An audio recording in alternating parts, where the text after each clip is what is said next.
सविता भाभी के लड़के ने पूरे क्लास में टॉप मारा है और एक गधा सिर्फ 40% लाया है। जाने दो, गलतियाँ तो इंसान से ही होती है ना। ऐसे कैसे गलतियाँ इंसान से होती है? कल को कोई इससे पूछे तेरे पापा कौन है, तब तो मुझे मजबूरन चेहरा दिखाना पड़ेगा।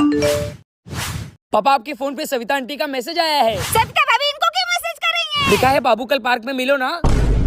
लगता है अपने पति को मैसेज भेज रही थी, गलती से मेरे पास आ गया। गलतियाँ तो इंसान से ही होती है ना। ऐसे कैसे गलतियाँ इंसान से होती हैं? And his name is John C. Savita